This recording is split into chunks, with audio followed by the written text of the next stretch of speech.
Okay, it is 10:30, but I think we need a few more committee members to show up, so we're gonna wait another minute or two. Okay. Oh, in person. Oh my. Okay.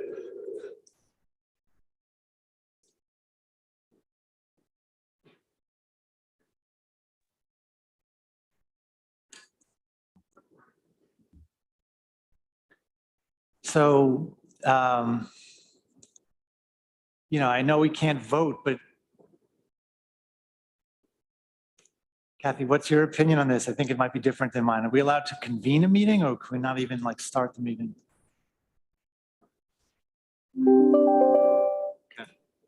Does that mean we can't speak? Can we speak? We're not in a meeting? Yeah, we need a fourth in person. We do.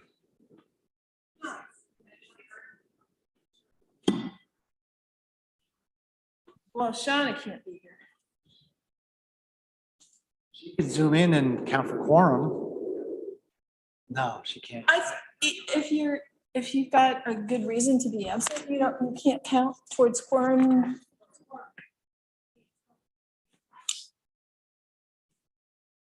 Well, okay. I think, given the problems we've been having with people understanding how this works, we're going to have some sort of memo that goes out that impresses on people that if they're not going to be here in person, they need to let us know in advance. This is ridiculous. Oh, you haven't heard from the other two people? Haven't we need a fourth to have quorum in person, so. Yeah. I did check with Brittany because other ones we had were virtual. And I was just double checking because I was out of town when I made it.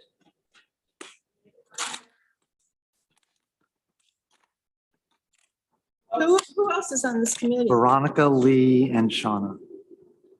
Want to text Shauna and I'll call Veronica? Well, No, Shauna can't be come. here. She's got COVID. All right, I'll call Veronica. You can call Veronica. Probably can't be here in person. She's working. Yeah, well, she said she was going to attend remotely because I just came from Lisa's office. We had leadership and Veronica was going to attend, or Shauna?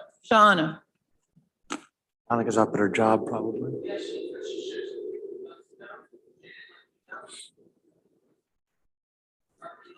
Yeah. Else are we missing? Lee. We are live. Lee? Okay. Yeah, and I'll just add that this meeting was more or less just to provide an update on where things stand. So I don't know if there's an opportunity to maybe just provide a written update or, Yeah, thank you, Tracy. We will do something, and it'll be probably be unofficial at this point. Yeah. And we're certainly not going to vote, but we can't even officially convene apparently. So we will be sitting here talking on a Zoom meeting, and it is what it is, I guess. We can't take over the board. Right, Kathy, we can't convene a meeting. Yeah, okay, here she is. All right. Yeah.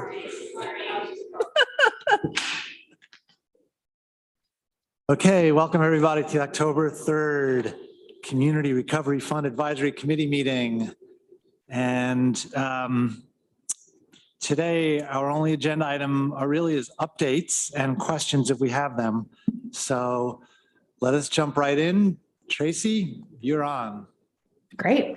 Yeah. So just really quickly, I wanted to just give everybody an update on how things are going, some of the work that we've been doing and where we are with inquiries. So I didn't do a formal presentation necessarily, but I'm happy to follow up in writing with some of these numbers. First of all, just some of the work that we've been doing to get the word out and provide support. We did the 3 informational sessions since our last meeting. The nonprofit that focused one with the Human Services Coalition had over 160 registered and over 150 actually attend. So that was a very well attended session with a lot of really great questions, which have been helping us to kind of work out some of the kinks in the program. We had a small business webinar with the Chamber and IAED and the Downtown Coalition. So that had over 50 people in attendance. So also a good small business interest. The in-person session wasn't as well attended. There was only 4 or 5 people there, but that's okay. There were some really good opportunities to chat with those individuals about their individual projects and what their needs are. So that was a good session as well. A lot of that information that's coming, those questions that are coming from those webinars and those sessions are now online in an FAQ. So we have a Google Doc that's an FAQ, and I'm working on updating it as I can and adding more questions and answers. So that is available from the program page and has a lot of clarifications and a lot of information about, the program and the application process. So that I will continue to update as time goes on and as questions come in. I still need to add some of the questions from the small business session last week, but that's a work in progress. So people should check back on that. And it'll continually be updated. As for inquiries, we have 47 active inquiries right now in different stages. That includes 2 complete applications, and then there is one that was deemed ineligible. But we've got 47 folks that have at least reached out and asked for information. And then a good number of those we're actively supporting through having phone calls and responding to emails with their questions and helping them through the application process.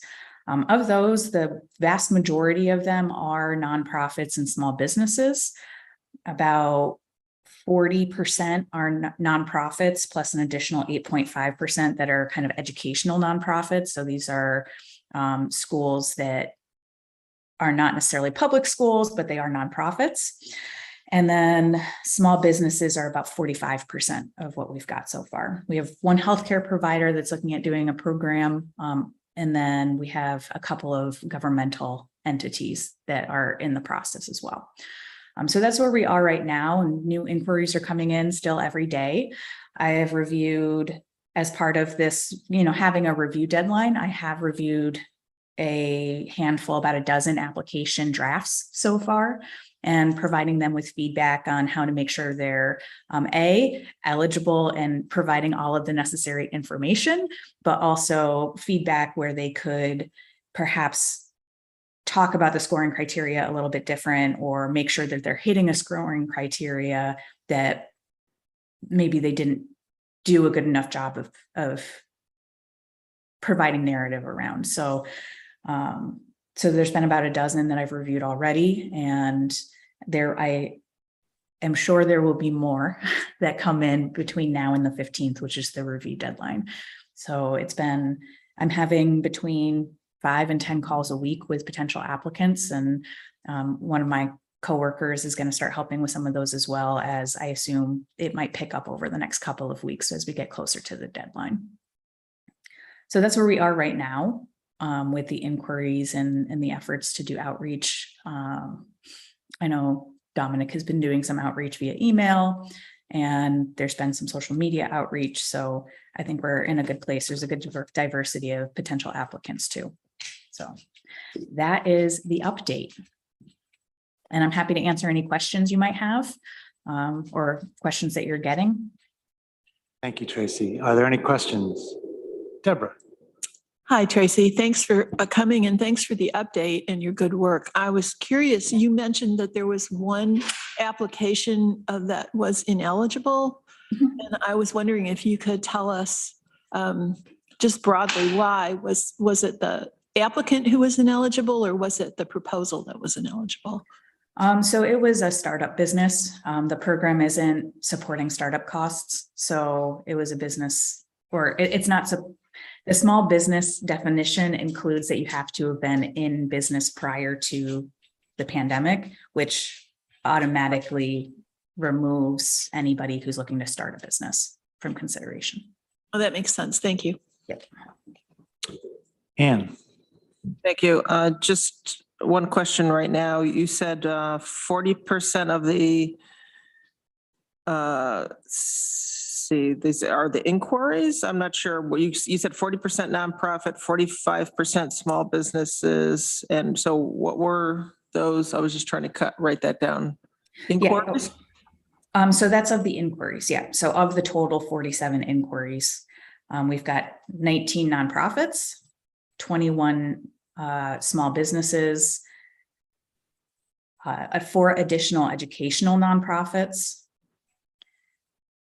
2 government, and 1 healthcare provider, if you want the exact numbers.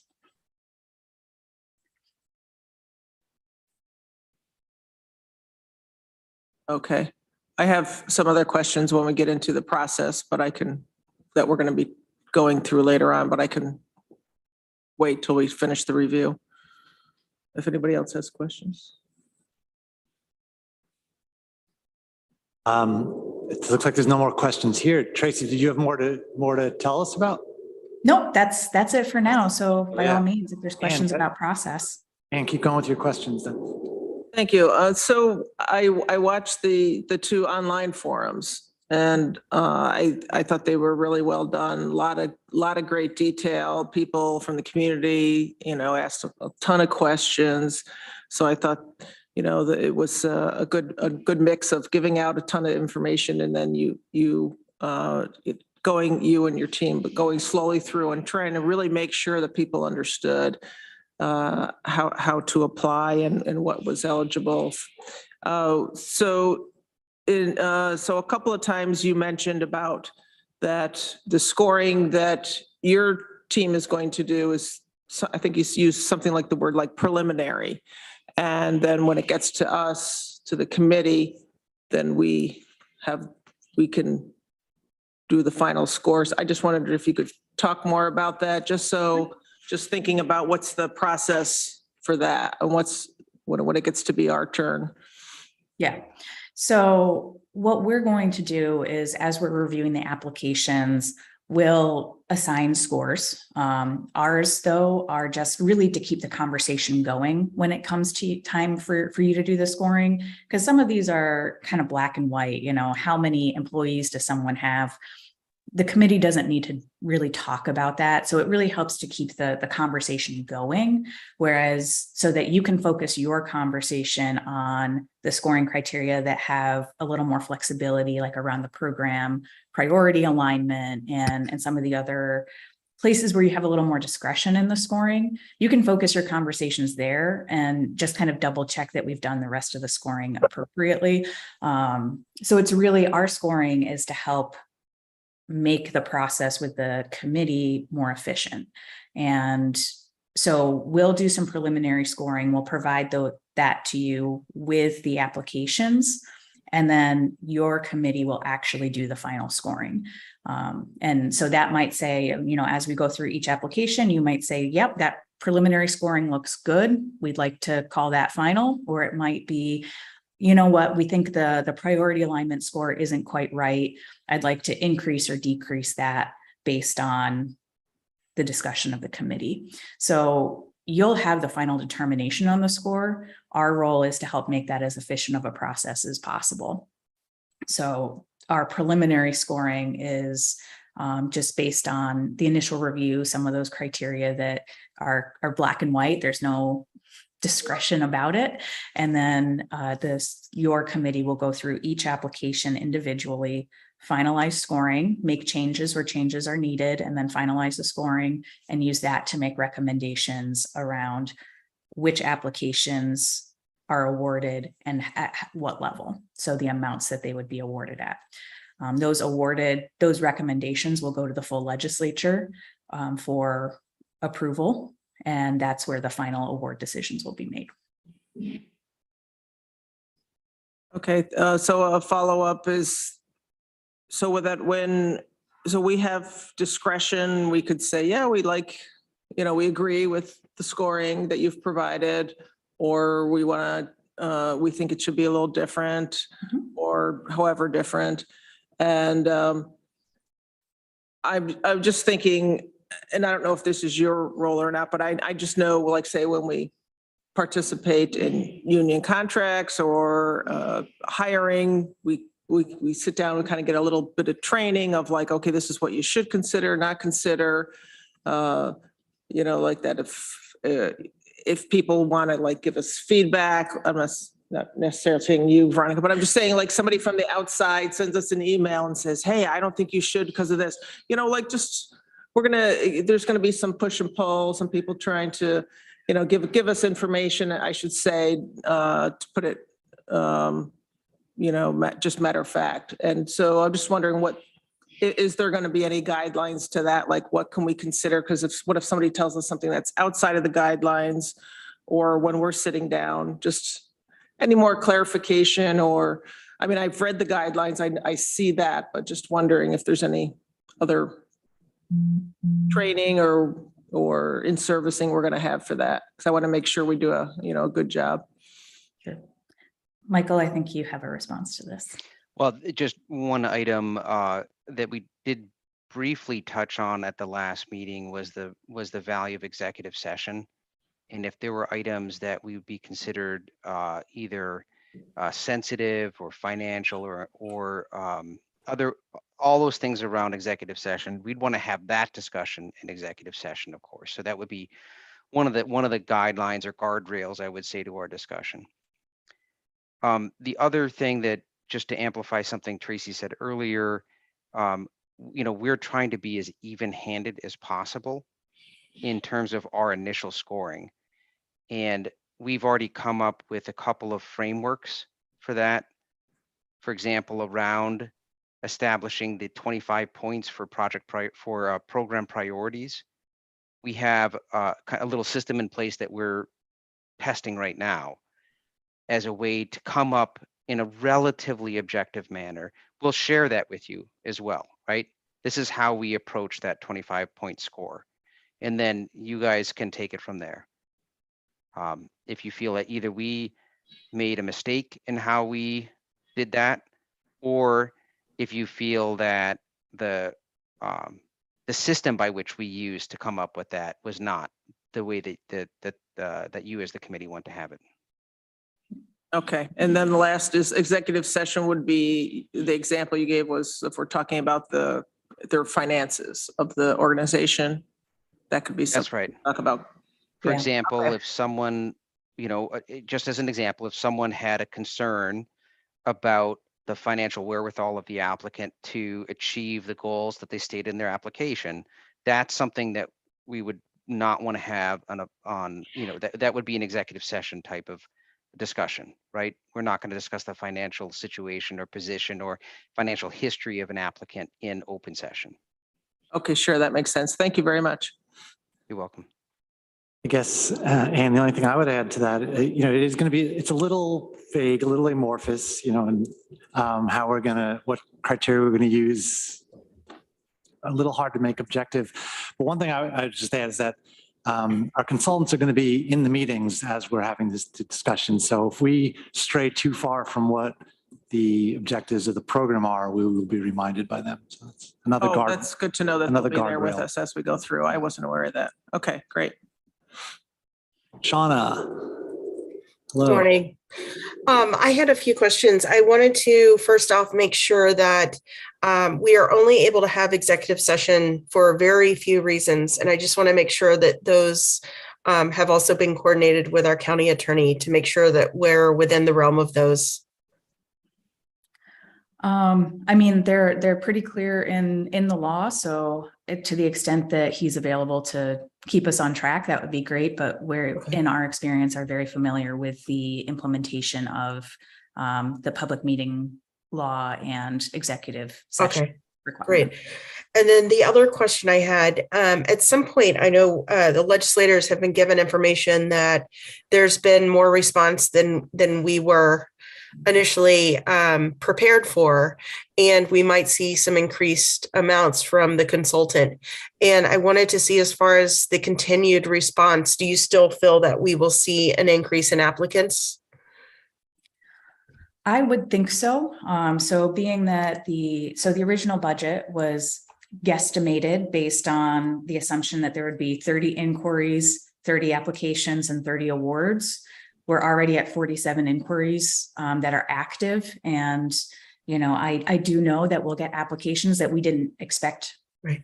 to come. So, I think it's reasonable to assume that we'll go beyond that kind of 30 threshold. Okay. And that's not a complaint. I'm actually, the more applicants that we have, I feel like the better job that you guys have done, that we've done as far as getting the word out. And I like to hear that people have the information and you're helping them along. So I am not complaining at all about paying you guys more. I'm glad to hear that we're going to have a successful grant program. So thank you. Thank you. Deborah. Yeah, I want to harken back to Annie's question. You mentioned that we might be hearing from the public about how we're handling this. Did I understand that correctly? Or from anybody. Right. Yeah. I just want to stress that my understanding of a program like this is that we cannot consider any information that comes in outside of the application process. Is that correct? You would be making determinations based on the application materials and the scoring of those materials. If there is, we will be doing some level of underwriting to verify the application materials that are coming in terms of financial viability and feasibility. So if there's a concern there, we can certainly make sure to pay attention to concerns around the underwriting. But we are going to lean heavily on the materials that are produced as part of the application. But we do want to make sure that we're verifying information as well. Well, I appreciate that, but that really wasn't the thrust of my question. I mean, we get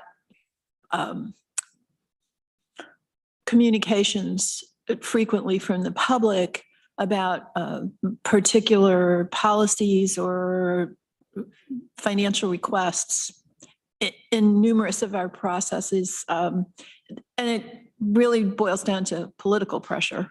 Mhm. It's my understanding that we should not be considering that. We should be limiting our consideration as legislators after you've done your due diligence to what is in the application process, because otherwise I think it's not fair. Yes, I agree that, and maybe Michael can help me out here, but yeah, we certainly don't want to be making decisions based on politically motivated communications. That being I wanted said, to stress that.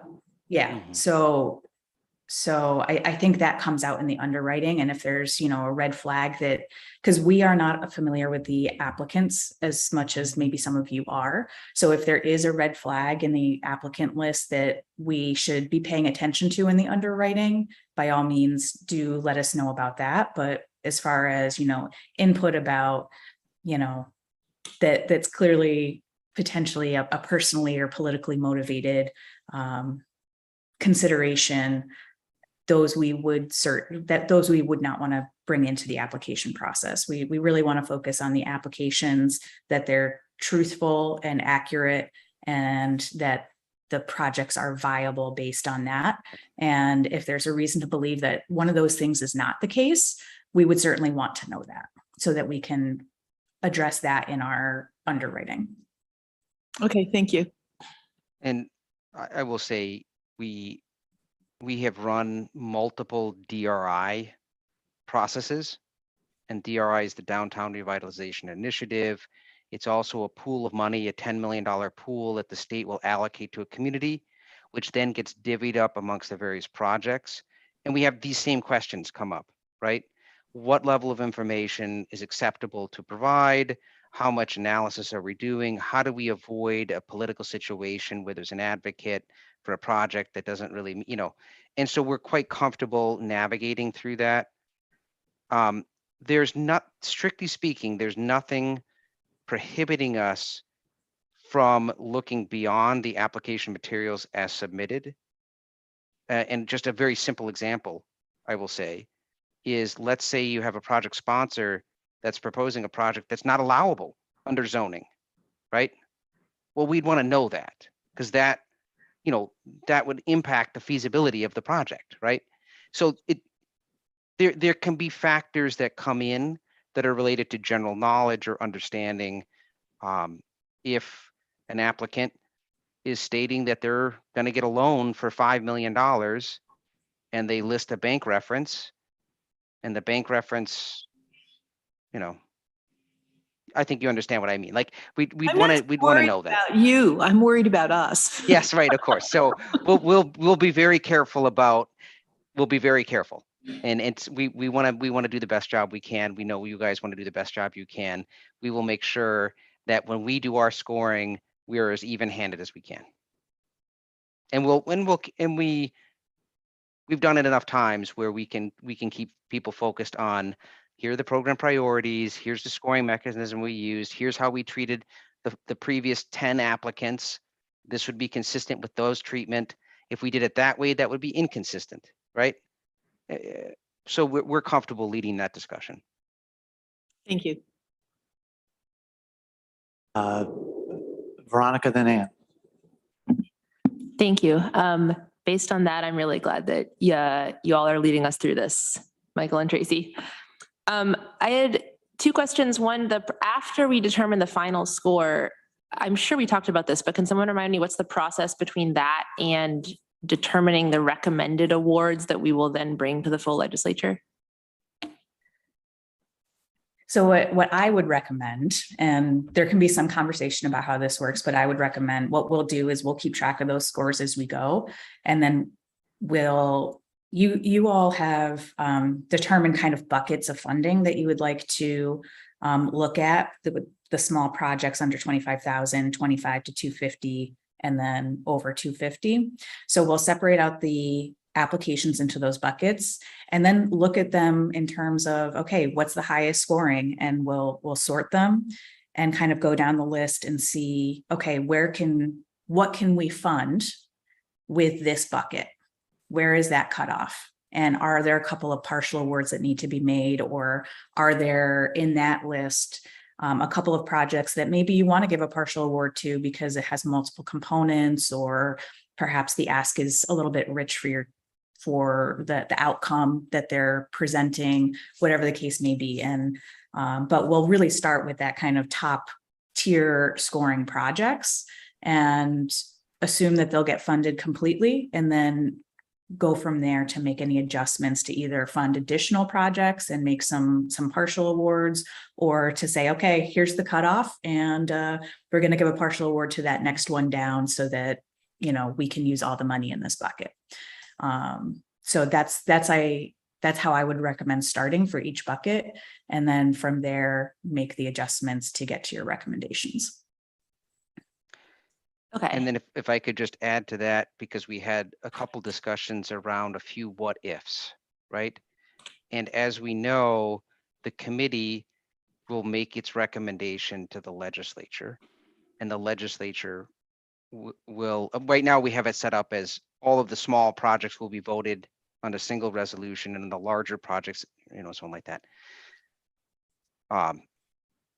If for whatever reason the legislature decided to amend one of the decisions made by the committee, we believe that the process would come back to the committee to decide to do with what to do with those unallocated funds, which could be, well, let's go back and award the next 3 projects on the list, or let's save it for a future grant round. That would be a decision we would make, you would make as a committee at that point. Okay, I think that makes sense. If that happened, would we like say the recommended awards went to the full legislature, and the full legislature decided to amend it by reduce, approving most of it and reducing the amount of money given to someone, or not approving one award, would the money for the approved projects get to be dispersed before finishing the process of coming back to this committee to see what would happen with the now unallocated funds?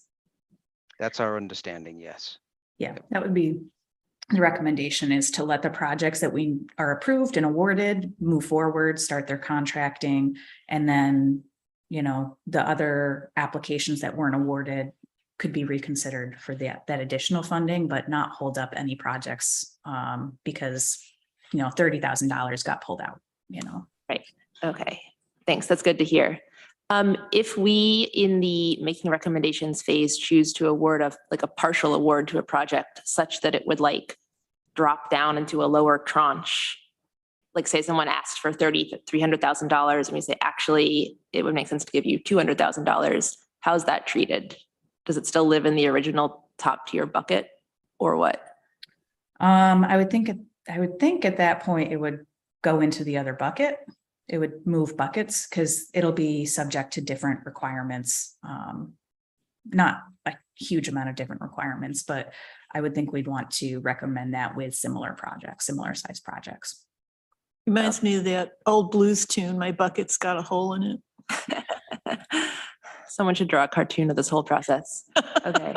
One last question. Are we thinking at all in awarding all the awards about diversifying between the possible program priorities, or like, for instance, what if we get like 40 applications and they all want to build some broadband infrastructure? Seems highly unlikely, but like suppose it were that, could we go, okay, great, we're going to put all $6.5 million to like this thing, or are we going to try to not do that? I think that falls within that discretionary meeting program and planning objectives thing. And I think that's why that particular category of scoring exists and is so large, because that gives us, I would think, the discretion to make sure that we're funding a diverse range of project proposals. I guess what I'm asking is, I could imagine, each project individually, suppose scores very high, but then holistically looking at the whole set of applications, maybe I don't know, like, so maybe there's two projects and one scored higher than the other, but it's like meeting a need that a bunch of higher scoring projects are, and then the lower scoring project is like meeting a need that no other applications are. That's where you adjust the score, I think, for that, in that priority category of scoring. If I'm wrong, just jump in. Like, so saying that like, well, based on the other applications we're looking at, our assessment of the like direness of different community needs has shifted such that this is now like maybe more. And we have that 25. Yeah, that's where those and that 25 big one points go. Where we would have a discussion and say, yeah, 5 out of the 6 are broadband or whatever. And then this one over here, maybe it didn't score as high, but it meets an important need. So maybe we want to look at that and figure out how to make that one. And that would be, right, a discussion we'd have. Sounds right to me. We have in my opinion, we have a lot of discretion. Well, I'm not hearing anything from Tracy and Michael. I want to be sure they're giving me that discretion. So Michael, do you want to? Sure. So, we haven't thought of every possible eventuality, right? But we've thought of a lot of them. And one of them is, right, kind of that unique application comes in, right? And it serves a specific need that nobody else is even proposing to serve, right? Well, we would assume at that point, that would really be a discussion at the committee level to say, hey, it's now an important priority because no one else is serving it, right? That's the logic behind it, right? That to me is a perfectly acceptable adjustment for the committee to make, right? It gets the full 25 points. Right, yeah, right. I mean, right now, and I'll just mention this is, and we haven't made any determination at all, but Tracy and I felt like the easiest way for us to look initially at the priorities is to assign a certain number of points for each priority that an application hits, right? Up to the 25 points, of course, right? We can't exceed the 25 points. So for example, we were saying, if you fully clearly hit a priority, we would give them 5 points. And if they hit the next priority, we'd give them another 5 points. And if they kind of hit a third priority, we would give them, I can't remember if it was 2 or 3 points. And that right now, I can't remember what we said. I'll go back and look at my notes, right? And that would build us up to how many priorities and how well do they hit it, but in a relatively systematic way, right? That's kind of our initial cut at it. But when it gets to committee, we could say, hey, well, actually, we want to give more points because it's the only application that's even touching this priority, right? And then we'd say, okay, that's fine, right? That makes sense to us. I know we had Ann. Joan, I see your hand up too. Is it on this topic or a different question? It's this topic. Go for it then. I was concerned in the initial scoring rubric when that was the approach that was sketched out, but that kind of got pushed aside. I think it is far more important to fund applications that do one thing well than that try to cover 3 or 4 bases in an effort to get an extra point here or there. I guess I just have a problem with getting points because you address more than one thing. I'd rather see something. I guess I've said it. I'm done. Thank you. Yeah. And that's fair. And that's a discussion that the committee can have. Our goal is to be as consistent as possible. And then you ultimately get to decide what is a priority of the legislature. So if that ends up being the case that, okay, this one hit 5 priorities, but none of them very well, versus this one is really addressing a serious need in the community, that's also, to Michael's point, a legitimate conversation to have. And that's why there's preliminary scoring versus final scoring, so that you can have those conversations and decide what is a priority of the legislature and what is meeting those priorities in the highest and best way. I guess I'm concerned the committee might be doing a lot of work. You're just going to, I don't want to minimize what you're doing is very important and very helpful. But if you're sort of basing it on number of priorities as opposed to how well they're addressing the priorities, the committee is going to have to talk about virtually every application. If the committee could now give you a direction that might help avoid having to discuss everything, that might be helpful. I'm not going to suggest what it is. I'm just going to say, if they already know they don't like that approach, they should tell you now rather than have you go through a process that's going to be, I don't want to say ignored, but that's going to have to be revisited on every single case.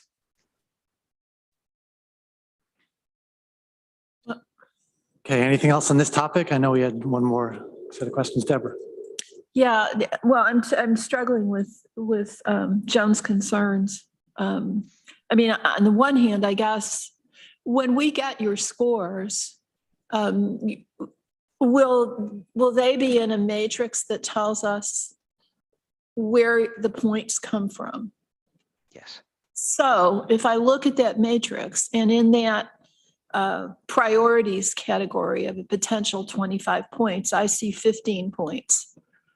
I can ask you, because you're going to be in our sessions, what the basis was for you assigning that 15 points. So that's one possible solution. I guess the other possible solution is that you all just assign 5 or 10 points to every proposal that meets any one or more of our priorities, and then we decide how we want to adjust that scoring depending on the uniqueness of the proposal as it addresses a need that nobody else is looking at versus multiple needs. And I guess those are 2 possibilities, but I don't know if we want to get into it on that level. I don't know. So we do anticipate that this will be the scoring criteria that is the most discussed. Many of the other ones are, black and white. So there's a couple others that have a little bit of flexibility, but we do anticipate this will be the scoring criteria that is the most heavily discussed throughout the process. For that reason exactly, is that it's ultimately, these priorities are the legislature's, and we can tell you what we did, but ultimately they're your priorities.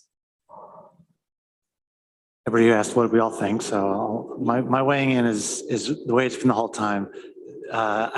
We, the committee, we, the legislature, this is our program. We made it up.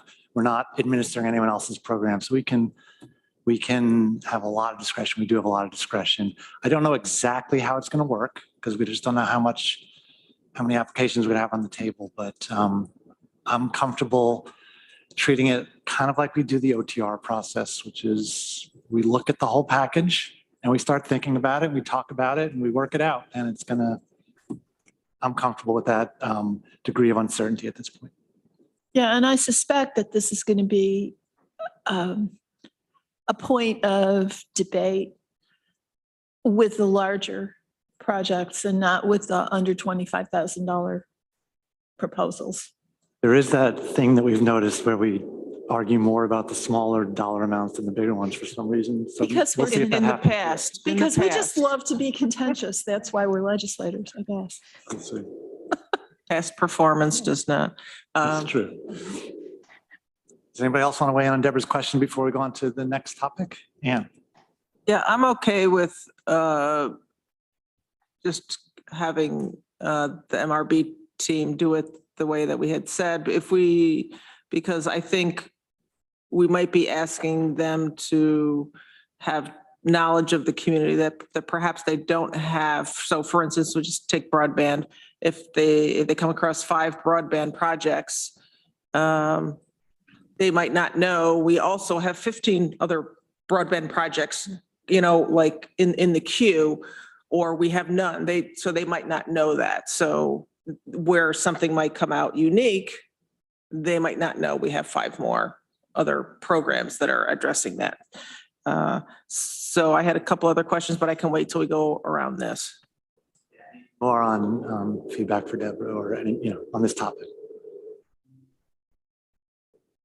Okay, Ann, you're up. So we had discussed before bucket amounts, and that I don't know if we had said that. But we had kind of decided on that, and I just wanted to make sure if we are still going to go with that. I believe the buckets were like 500,000 for under 25,000, 1.5 million for the 25 to 250,000.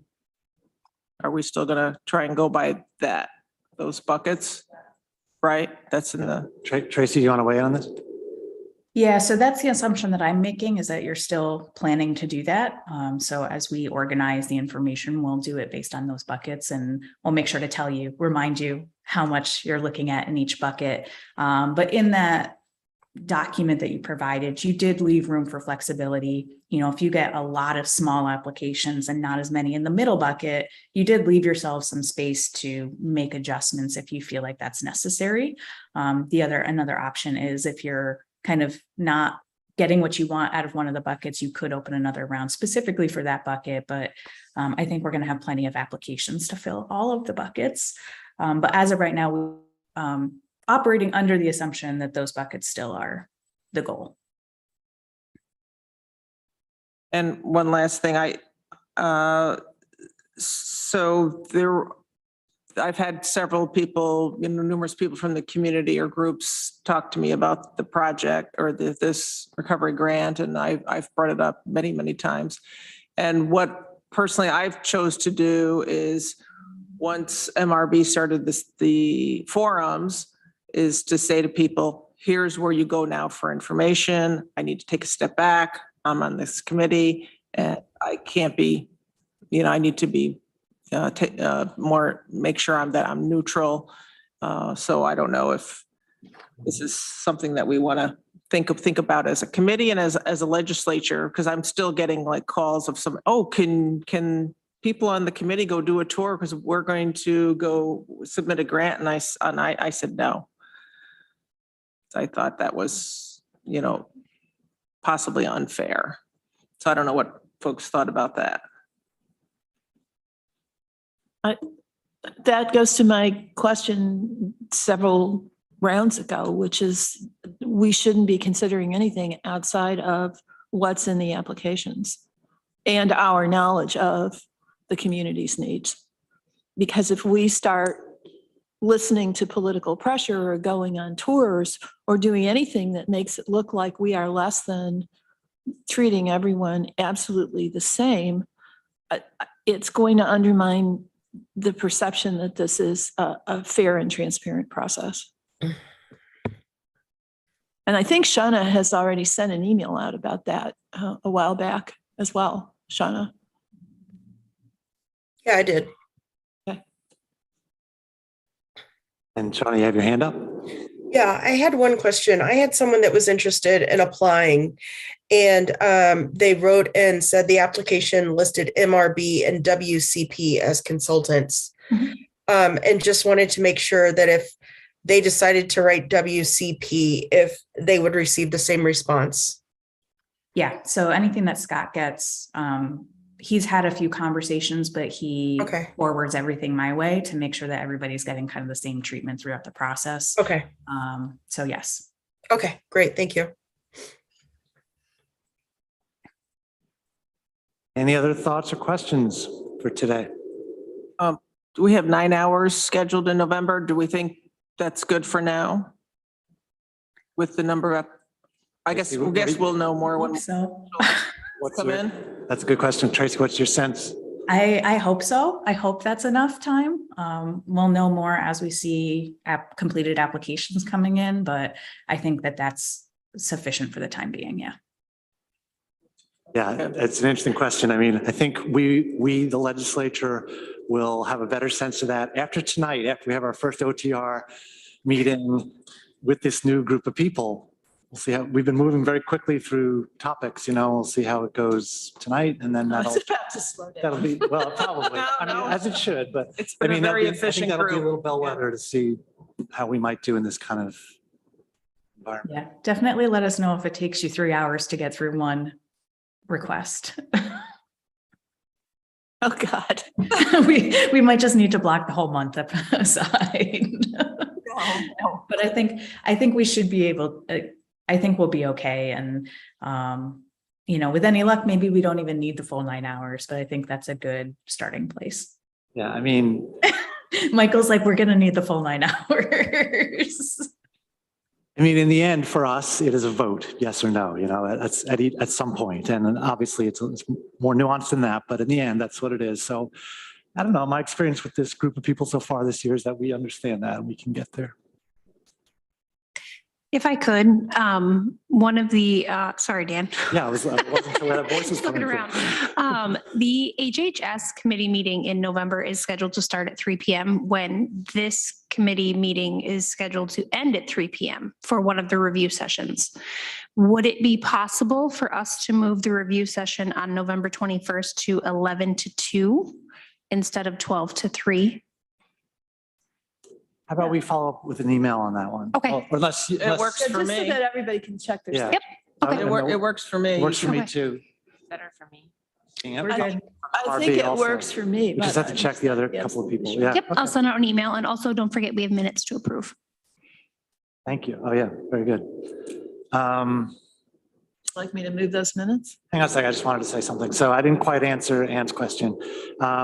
I agree with the way you phrased it, and that we need to be careful about how much attention we're giving to any applicant. I've been receiving phone calls, as it sounds like some of you have, and I don't just say, I can't talk to you and hang up. I talk to them a little bit, but mostly I just refer them to MRB. So I do agree with what you said.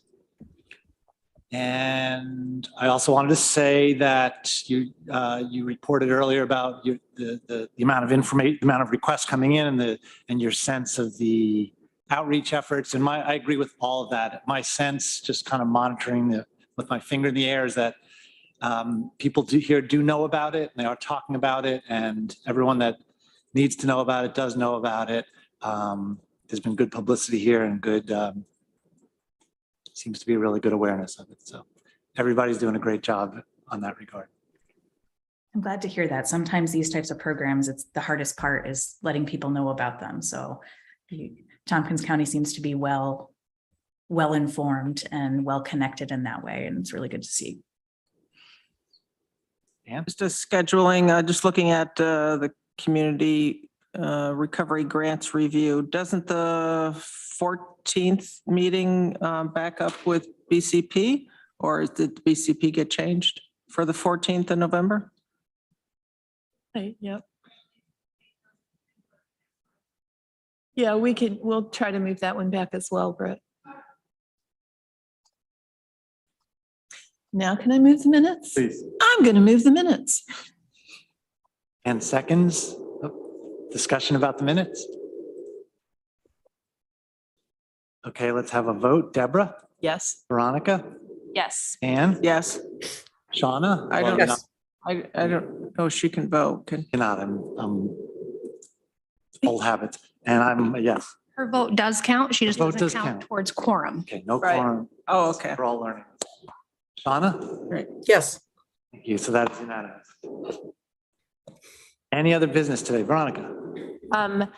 I noticed that on the bottom of our agenda for today, and maybe also in the FAQ, Deborah is not listed as a member of the committee. Oh, Can we fix that? I'm Or are you? I'm the stealth member and that's fine with me. I'll retract my statement. Well, I don't even want to get into the quorum question. Any other business today? Going once, going twice? Okay, we're adjourned. Thank you, everybody. thanks, Dan. See y'all tonight. Night too. Say hello to our cat. Not here, but I know what that pet is. I've gone to the COFA open houses. Right. Yeah, I want to.